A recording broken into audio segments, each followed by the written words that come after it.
Without the front setback, the building envelope is only about 6.5 feet for the majority of the envelope. There is a little bit of a jog out where it gets slightly bigger as it approaches the Wineland property. But so that's the one that's really causing us the hardship of trying to figure out how to build a house with a footprint that's reusable. And then the setback to the south that we're asking for is just so that we can give us a little bit of space to the Perrys, pushing the building as close as possible to the Wineland camp, which is a camp that Sarah's parents will continue to own, and we would like to have a closer connection to that camp. So what is the building envelope size, or the building envelope size without the setback reductions? It's only 6.5 feet wide. Oh, you're asking for like a square footage? No, the 6.5 feet wide is good. What about from the width, say the length of it? The length Envelope is, size without the setback.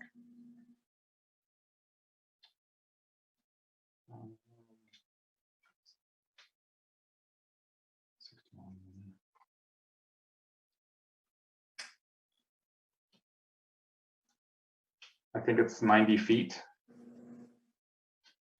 So we're trying to fit, we need to fit the septic tank field and chambers within that space, and then the setback from those chambers to the house. So that's eating up, I don't know, 20 feet to the Perry side. Okay, yeah, I probably should have phrased this a little better. I do appreciate the 90 feet and looking at that. What about the actual building itself? What would its width be? So the building itself is 6.5 by what? the building, the main structure is 57 feet with a 14-foot porch on one end and a 5-foot porch on the other. He's asking if you didn't have the. If I didn't have the 5 foot, the 10-foot setback. That's fine. You're giving me the 57 plus 5 plus 14, so I can take that and subtract out 10. Okay. So He's asking what you could build without the variance. Yes, I mean 6.5 by what, 40 something. yes. well, I'm showing if you have 57 feet plus 5 plus 14, that would give overall 76. I'm showing 76 feet. And then I'd have to subtract 10 from that, so that would be 66 feet Yes. towards a building. Yep. Okay, so 6.5, essentially 6.5 feet by 66 feet. Yes. And intentionally, we were not putting the foundation within that 10-foot variance that we're requesting, so it would just be a deck essentially. So we'd have a couple of posts. So we were trying not to, we're not trying to push it crazy, but we just, I don't know, we're trying to connect to that house as much as we can. So. Yep. Okay. John, Greg, any further questions before I go on to other views?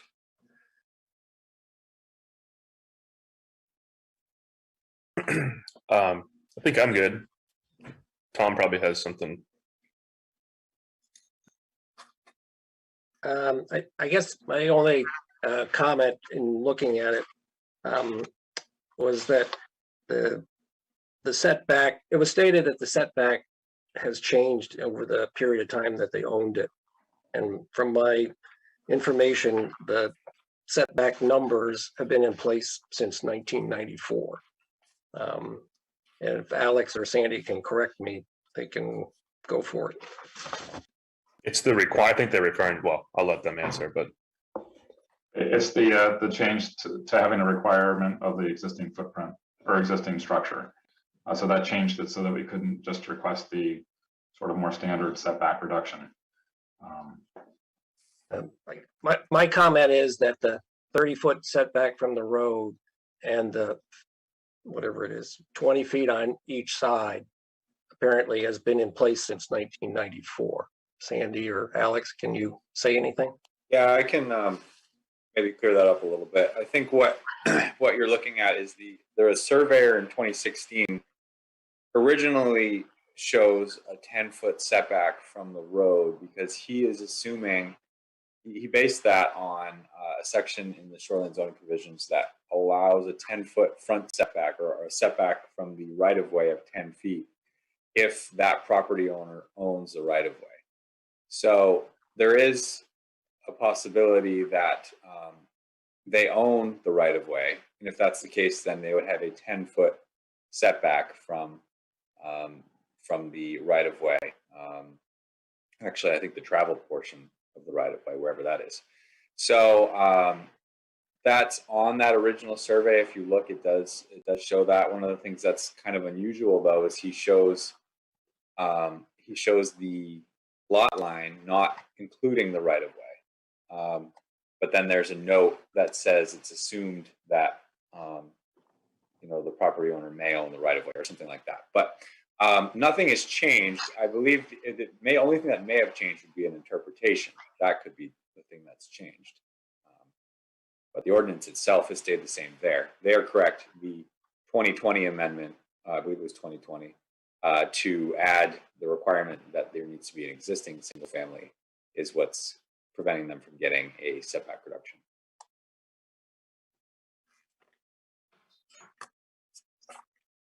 All right. So Matthew and Sarah, unless there's anything additional you want to add right at this point, I'll go ahead and open this up for other people's comments. Certainly, you can add to the conversation as we go through things here with additional public comments. Okay. Okay. So at this point, do I have anyone here in the Zoom audience or by phone which would like to speak on behalf of this application as to being for it?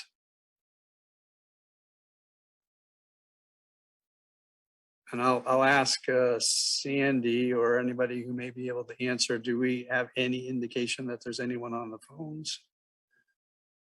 I don't get that impression from my limited view. No, not that I can see either. Okay. So with that said then, do we have anyone here tonight on Zoom that would like to speak in opposition to this application?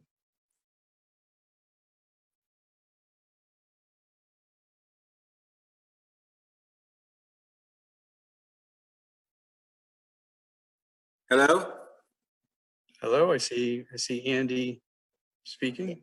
I'm the old guy. Yeah, I approve of what they want to do next to our place. If that is indicated. So Andy, for the record, can you just, you've indicated that you're for this. Can you just give us your full name and your property and your address, please? Andrew J. Weiland, MD, 65 Jordan Lane. 35. Excuse me, 35 Jordan Lane. So what happens you get to be 80? Raymond, Maine. Very good, thank you. So we will then ask, is there anyone here tonight on Zoom that is looking to speak on behalf of this application, but in a neutral status? So David, this is Greg Perry. I'm 31 Jordan Lane. Are you gonna read the letter that my father Tom Perry put out ahead of time, or do we kind of be redundant with that? Well, if yeah, give me 1 second here. Thought I was in better organization than I currently am. My intent was to have, if Tom was here, give him the opportunity to speak, and if he wanted me to read the email, I would do that. If Tom were not here tonight, I was going to read his email to us into the record. So my dad can certainly speak for himself here, but I wanted to make sure that the mechanics usually, I at least from my experience, the letter is read and then public comment, but maybe he can you want him just to read the email that he wrote? I It's am all- certainly, the way it's positioned where you say opposition, we're not really opposing it. The issue Yep. is making sure we don't hinder our own ability within our own rights, not asking for anything above and beyond. And that's obviously his point. sure, yeah. So if you're really, the three options are for, in opposition, or in neutral. Would you say neutral is the best classification of this? Yeah, I think that's fair, as long as it meets the criteria. I think my father should probably speak on this and has a better understanding though. Okay, and you know what, I will, we do have a letter which was submitted by Mr. Tom Perry on Wednesday, January 19th. I'll go ahead and read this email. And if, Tom, I do see that you're here, so if you wanted to add anything to that, you certainly can after that. So the email which was sent says, good afternoon, Ms. Fredericks and members of the Raymond Zoning Board of Appeals. My name is Tom Perry, and along with my brother Stephen, we own the land and structure at 31 Jordan Lane that is adjacent to and northwest of the Holland property on Jordan Lane. The Holland property setback variance request, as you know, is on the January 25th Zoning Board of Appeals agenda. I have attended the last two site walks with my son Greg, and I attended the last public hearing regarding the Holland property on October 26, 2021. We very much want to be good neighbors to all our neighbors, and that certainly includes the Hollands. Our only concern regarding the new Holland plans is that they do not affect any of the future plans we may have for our property. We stated this concern at the public hearing and discussed the same with the Hollands at both site walks. Just to clarify, it appears from the Holland site plan that their proposed sewer chamber is 10 feet plus or minus from our property line. And our concern is that this could possibly adversely affect our future plans to request and hopefully obtain approval for placing a foundation under our existing structure, drilling a well, and constructing a new septic system, all while under current setbacks and laws. It is my understanding that the current recommendation is that there be a minimum 100 feet between a well and a septic, and this clearly restricts the placement of both on our property, even without the concern of having our well be 100 feet from the Holland sewer chamber. Does this concern pose a potential problem for us as adjacent owners? Thank you very much, Tom Perry. Tom, if you'd like to add anything to that, certainly we can listen. Otherwise, I'm going to ask Alex to just provide some insight to us in regards to that.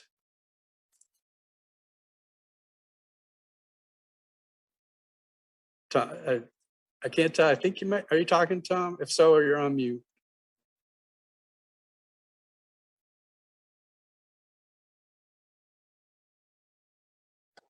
Sorry about that. Oh, no problem. I've been talking quite a bit during this. I just realized I was on mute. Oh, No, thank you very much for reading that. I yeah, of course. I don't really have, I don't think I really have anything to add at this point. That is our concern. Without being repetitive, that as we move forward, we want to be able to do what we hope to do in the future with the town of Raymond and with our property. Other than that, that's really our concern at this point. So Okay. I am going to ask Alex if he can provide some additional insight. I will say that looking at this, I believe that the proposed sewer chamber that's being referenced is on the side for which there is no setback reduction being requested. So, but Alex, if you have insight for us, that'd be great. I actually have a question for the Hollands. The septic location is shown on the plan, but I'm just curious, is there a septic design that was done or a test pit or anything done for this to put it in that spot, or is that just kind of an idea? We have not done any soil testing. We were, waiting to see what the result of this was before we were going to go down that route. But we have reached out to an engineer who did walk us through what was possible and the setbacks that would be required. The type of chamber, the system is a, let's see, So I'm just looking at the other side.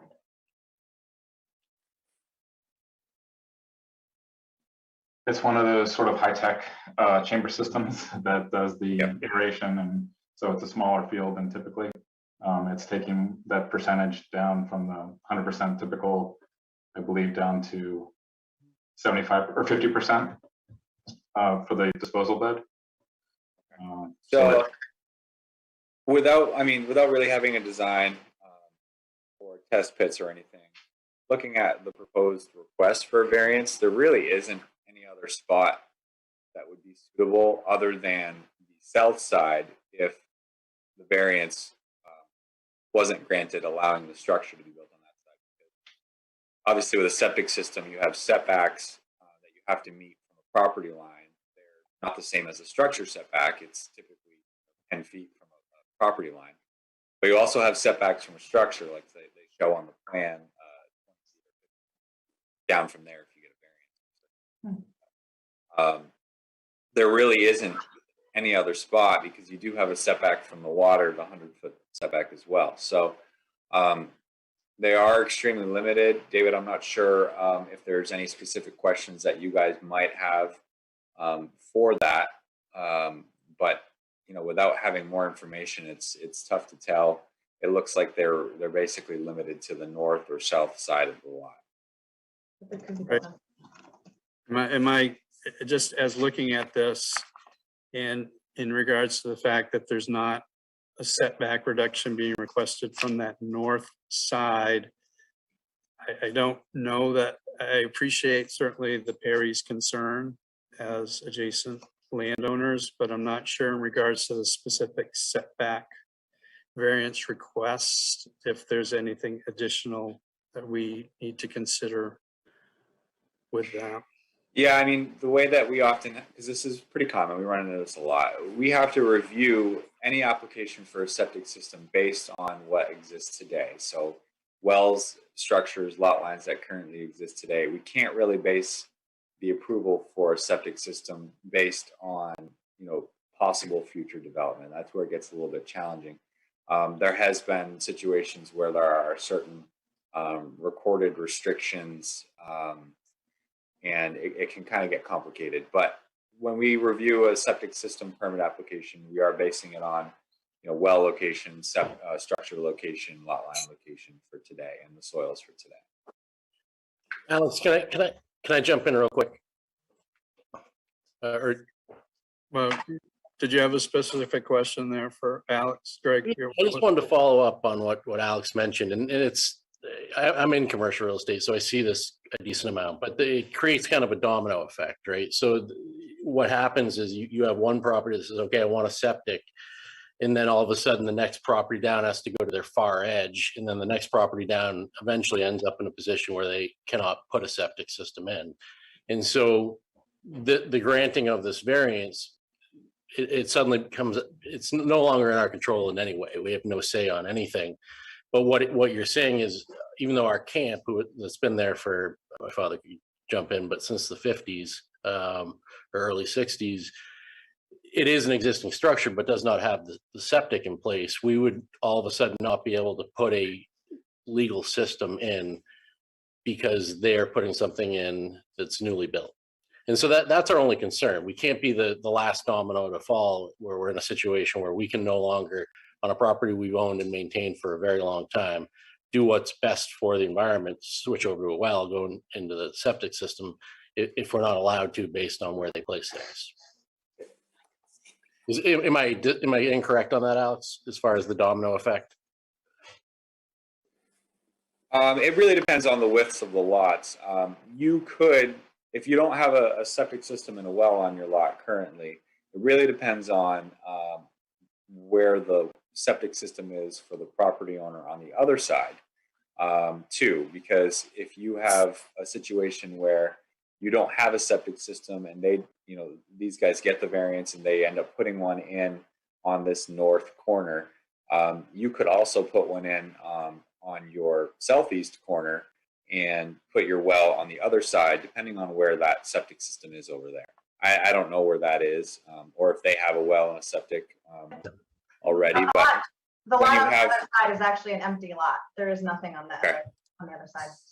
so that may factor in as well. I mean, if there's no septic system on that lot currently, then your other side of the lot may be open for a well. You obviously have a 100-foot setback from a well. You can do for replacement systems. You can do a variance essentially for a septic system so that it can be placed closer to the well with casing depths. But typically for a first-time system, we're looking at 100 feet from a well. Okay, I guess my point was just to make that point. I think it's important for people to understand that aspect. And again, we'd run into the same problem on our north side with the merchants saying, this isn't something that we're going to be all that in favor of for the exact same reason. So it does create a domino effect. And as I said, we certainly want to do what we can do within our legal rights. We just don't want to be infringed upon as far as our ability to do that. Mr. Chairman, my name is Tom Yeah. Greer. Can I ask a question here or add some comment? Tom, yeah, if you can just also state your address, please, and if these comments are being done in favor or opposition or neutral with regards to the application. Yeah, I'm in favor of the application. My name is Tom Greer. I live at Anthorn Road in Wyndham, Maine. I am Sarah's uncle. I attended the site walk last time. With regards to the septic system on that side of the lot, it's easier to get their septic system adjacent this one. Whereas if it gets flipped and they end up putting a well on that side, it's harder for them to get a septic system variance for the well that would go on their side of the property versus the septic system. So I think the site design as put together is really as favorable to the Perrys as it can be. Yeah, we will require a variance most likely. Your well would require a variance, but it's easier to get a well variance than it is to get a septic system variance. So putting your septic system adjacent theirs 100 feet back from the lake, you would put your well on the opposite side of your lot. It would be within 100 feet, but that's an easier thing to do versus getting a septic system variance to be 100 feet from the well if they have to drill their well on your side of the property. So I'm going to interrupt here just for a minute. I know it's kind of difficult when we've got Zoom here, but all conversations, as we stated in the beginning, need to be directed to the chair. So I appreciate there's some good feedback here going on, but any conversations really need to come to me first and then get redirected from there. I'll also bring up too that I do think these are all valid concerns from being property owners.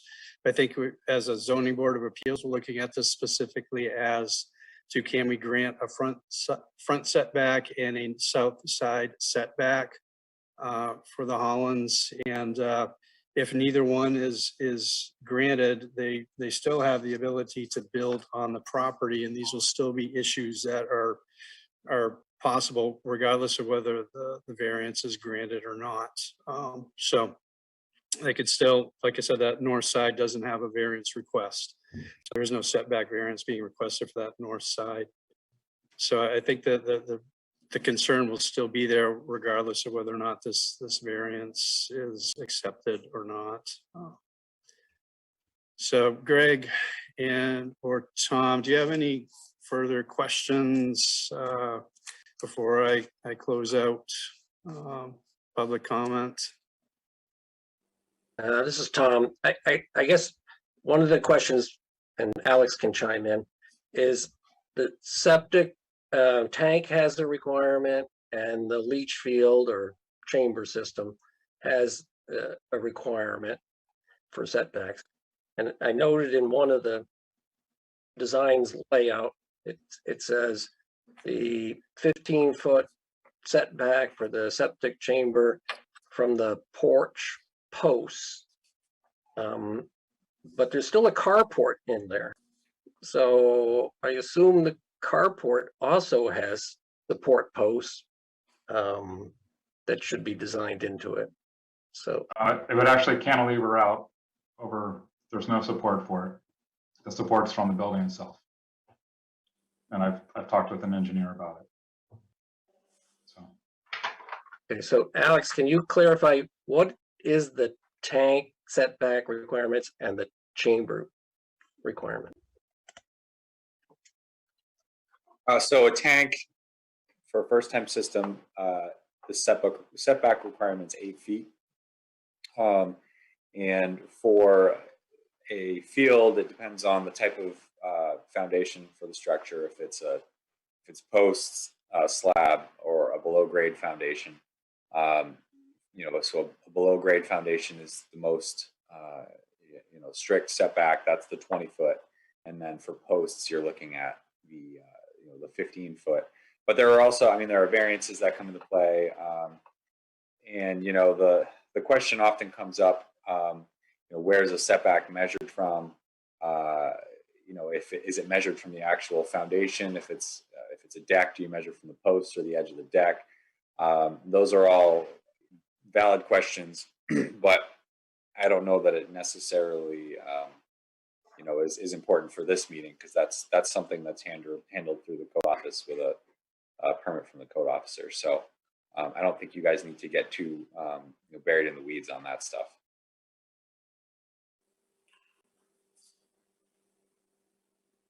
You all set, Greg? I was just going to ask. I don't know. I think he might be talking to me, but I'll give him a chance to specify a last name. Oh, sorry. I meant to say Greg Dean. I apologize. Yeah. I think Alex. We've spent a lot of time on the north side of the building. I understand we want to make sure everything's landowners are have their interests represented here.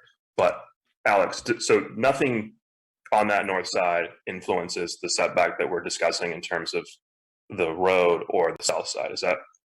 There's a whole bunch of permitting and stuff that will have to be done no matter what in terms of plans, and it's okay. So we're not it definitely doesn't affect the road setback at all. It could affect the self setback. If you didn't have as much of a setback from your septic system, you may be able to push the structure up, but it doesn't look like there's any room to go there. It's pretty much maxed out on the north end with what's shown on this. Granted, it's not done by a site evaluator, so we don't even know.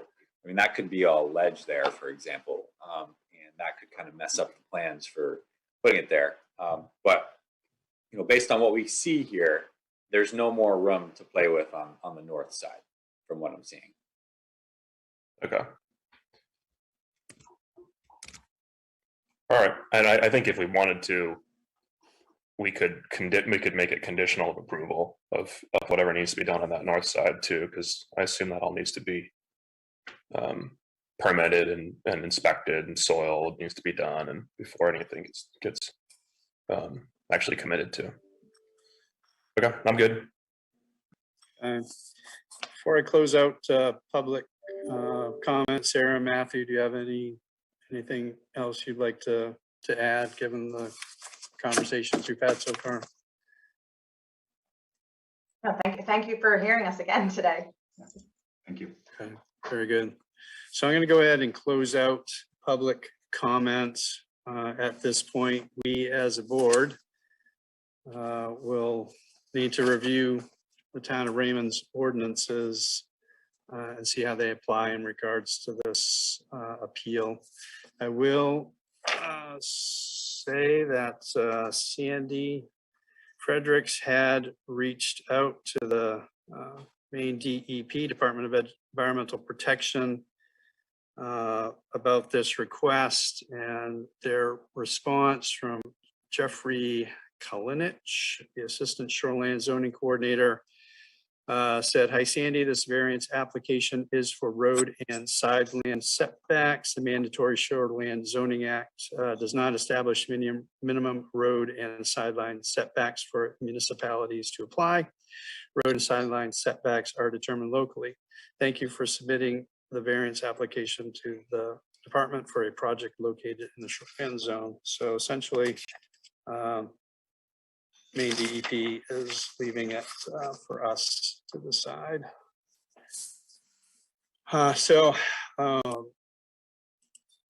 Looking at our ordinances, we have, we're going to be looking, property is in LRR1, which would be shoreland zoning. So we have the town of Raymond shoreland zoning provisions.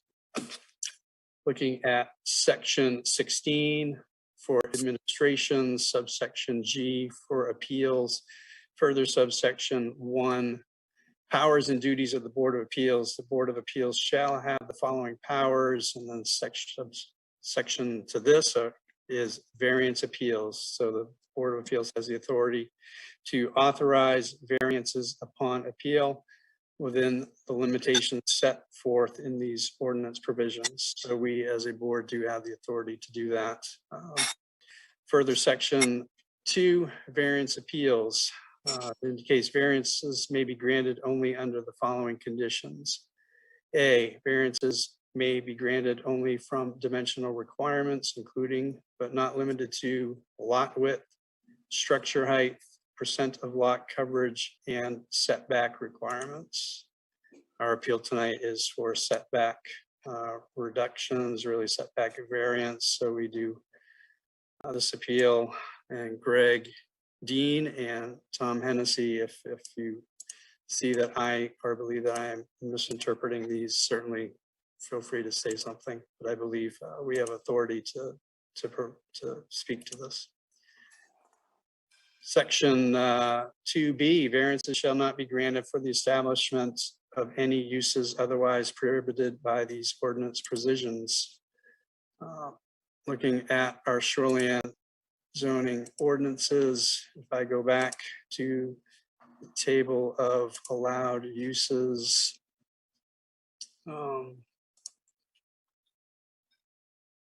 one of the tables of allowed uses is for a single family residential, which is what we are looking at tonight.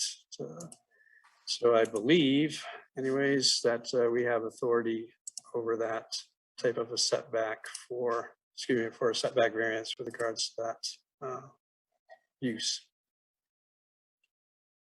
Section 2C, the board shall not grant a variance unless it finds that number 1, the proposed structure or use would meet the provisions of section 15 after for the specific provision which has created the nonconformity and for the relief for which relief is sought. So Alex, I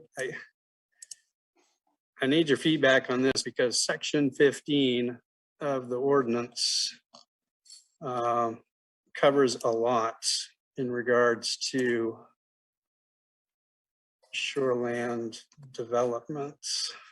Let me try and get my ducks in a row here.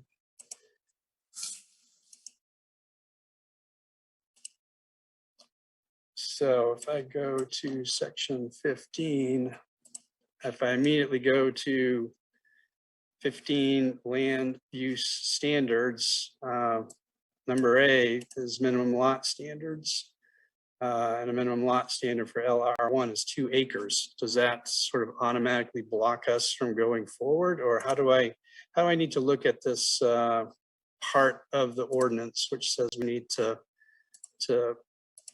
ensure things match up under section 15?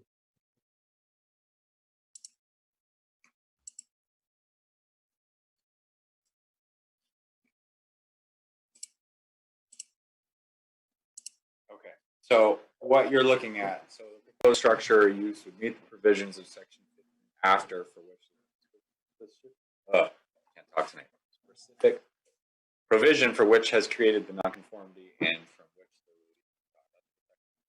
the right. Yeah, and I'm wondering to what level of section 15 we need to look into with regards. So what they're proposing is to meet all of section 15 with exception to the front setback and the side setback. So you can realistically base your decision on the fact that they're going to get a building permit and they're going to comply with all the other requirements of section 15, but the front setback and the side setback. Because they have to get a building permit. So if I'm looking at this, then where section 15A says minimum lot standards and setbacks, lots shall meet or exceed the following minimum lot size requirements. Limited residential, recreational 1, 2 acres. I mean, this lot is not a 2 acre lot. Does this automatically block them from? No, it's a legal non-conforming lot of record, so it doesn't need Okay. to be a 2 acre lot. Okay.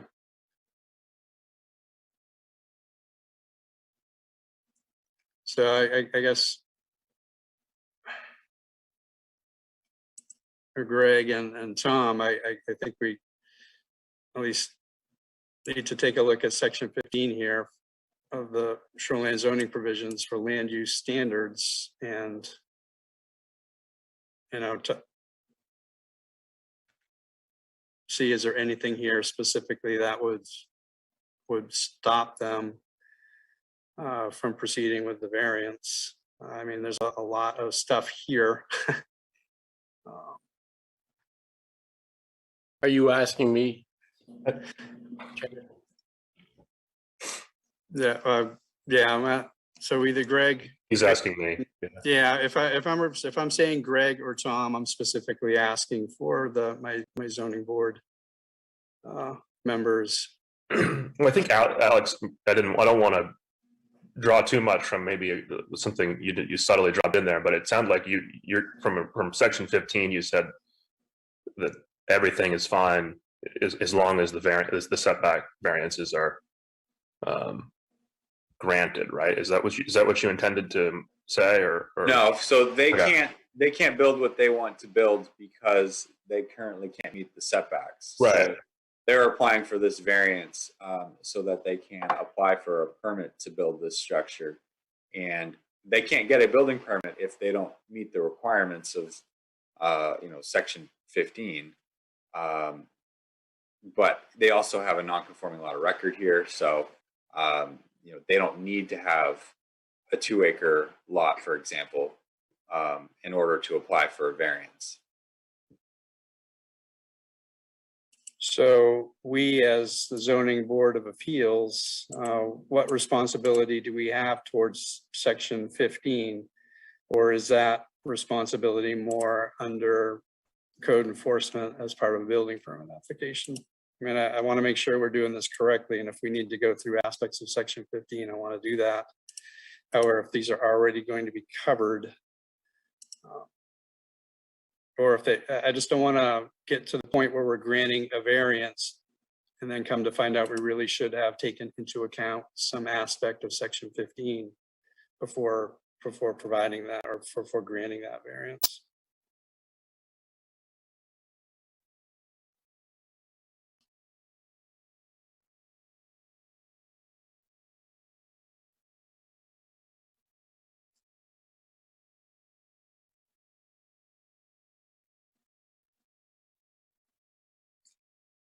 I don't know what Alex is looking, but I guess one of our other options can be, but we could grant it with conditions that says, if we choose to grant the variance, that it can be granted, with under the condition that the building permit or what's being requested to be built satisfies, section 15. Yeah. How long does the variance, if approved, it has a time frame for the building to be put up anyway, right? Isn't that like a year or something like that, or is that my mistake? Yes. Yep, Yeah. there is a time frame. I don't know actually, off the top of my head. Yeah, I actually think we're covered because we can approve the variance, and they have to do the permitting and the soil and all the stuff. And if they can't, that's not really our the variance will just expire, or they have to redesign or, you know, change their plans. But that's, my thought is that we're kind of covered by the process that follows this, but. Yeah, I mean, I'm comfortable with that as well, Greg, just as long as, and I don't hear Alex saying there was some aspect of section 15 we needed to review in conjunction with this. But if section 15 really falls under code enforcement and a building permit process or any other process that falls outside of ZBA, I'm good with that. I just don't want us to miss something that we should have addressed, that's all. So let's go ahead, and looking like Alex might be reviewing some of this, so we can potentially skip past and come back. Unless Alex, you got something? Well, I mean, section 15 is essentially the shoreline zone, the performance. Yeah. So, and that's why I say, you know, if you guys approve this, for example, they still need to get a building permit, which is going to require them to meet all of this shoreline zoning criteria. That's tree removal. Tree removal for this project follows certain standards. Lot coverage meets certain. In order to build this structure, they're proposing to meet lot coverage, but they also don't show, you know, they also don't show, you know, the parking area. So we don't know, for example, what exactly that's going to look like. They're not requesting a variance for lot coverage. They're only requesting a variance for the setback reduction. So, you know, there's certain things in here. They're requesting those two, you know, a variance from those two things. And realistically, I think you're fine there, in my opinion. But you know, that's just my opinion. Yep. I believe we're fine too. Sounded like Greg, Dean, you're in agreement. Looks like Tom has stepped away. Tom Hennessy, but we can, at this point, we'll assume that part is okay. And I'm not sure where Tom went. I'm gonna have to, Tom Hennessy, there we go. Okay, you're on mute, Tom Hennessy, so. Sorry, I just got a glass of water. Oh, okay, good. So we kind of, at least Greg, Dean and I are under the impression that this aspect of the ordinances where it says the proposed structure or use would meet the provisions of section 15 after for the specific provision which has created the nonconformity and for which relief is sought. We believe that and that it will be covered as part of the building permit process, and that there's nothing further here that we need to do in regards to a ZBA board. So variance appeals, again, section 2C, item 2, it says the strict application of the terms of these ordinance provisions would result in undue hardship. And the term undue hardship shall mean there are 4 criteria for which we will go through. As we go through these, I'll read what our applicants have provided for feedback, and then we as a board will need to review these as well. I will note for both the board and the applicants,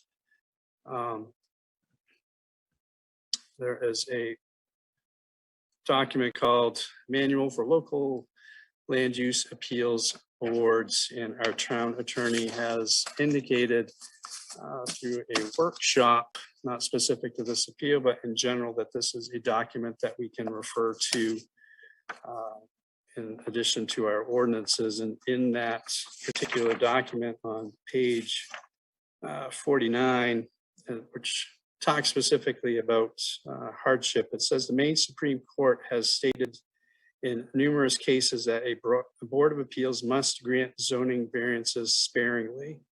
They are the exceptions rather than the rule. The test for undue hardship, which is outlined, is very strict and very difficult to meet, no matter how harmless the variance request may seem. And regardless of whether there is no opposition from neighbors, the board must remember that its decision is governed by the legal requirements for undue hardship and only those requirements. So I just mention that just so that we as a board and the applicants really are all on the same page in what we have to look through here. So the first term of undue hardship is that the land in question cannot yield a reasonable return unless a variance is granted. In the application, it was indicated with the following by Tom and Sarah. Says, yes, due to recent zoning changes, we are no longer able to yield a reasonable return as we can no longer build a full-time residence without a variance. At the time of the original purchase in 2000, the lot setbacks allowed for a buildable lot, and the purchase price reflected that assumption. We've also paid taxes for the past 20 years based on the value of buildable lakefront lot. It was always our intention to build a full-time residence on the lot. Now that we are downsizing and consolidating at the end of our careers with our 3 daughters in college. So Greg, Dean, and Tom Hennessy, we as a board need to look at that first item of undue hardship and discuss whether that aspect of hardship has been met. So I'll open it up to either you, Greg, Dean, or you, Tom Hennessy, for feedback. Well, I'll take a stab at this. I think that this is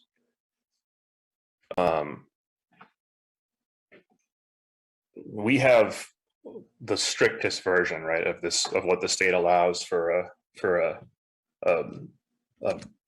variance here, and I think that we've discussed this with the town attorney, in particular with the reasonable return, and the bar is extraordinarily high. At least that's my understanding. So much so that like fishing and launching a boat and like camping is considered a reasonable return.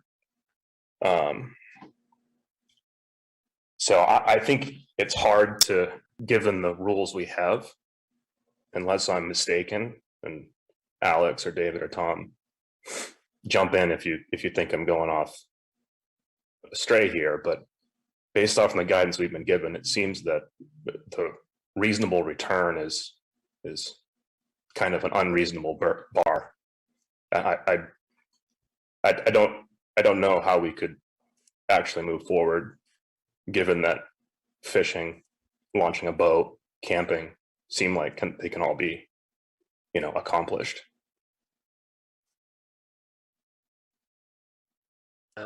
This is Tom. I'll pick it up from there. I agree with Greg based on all our training to date that the reasonable return just means that you can't use it for any purpose at all. And even in the letter from Sarah, it states that they enjoy winter activities and summer activities. I'm sure Alex can confirm that they're welcome to put in a dock and other limited things on that lot to expand their uses even. But it certainly seems to be, based on what we've been told, we are reluctant, I guess, based on the training, to make any setback reductions under this hardship clause. Yeah, sorry, just to take that, I don't, for me, at least my understanding is not reluctancy at all. I think that we have a very narrow, I think a lot of people come in and talk to us thinking that there's a lot of opinion and nuance to, and that's true for some of the stuff, but like a lot of these things we have to interpret, or we have a very narrow window And I don't think that like we've specifically clarified this exact issue, and it's there's, I forget the actual terms, but there's a, we have, the town of Raymond has chosen to adopt the strictest possible kind of burden on landowners when it comes to these types of variances. And we really don't have much to go with other than the land can't be used at all. It's not that it can't be used for what you wanted it to do or what you pay taxes for to do, or those are all kind of separate issues. And I really hate to even have to talk about this because it's such a difficult burden to meet. I don't actually see how anybody could meet it. So I given what the tools we have, that first one seems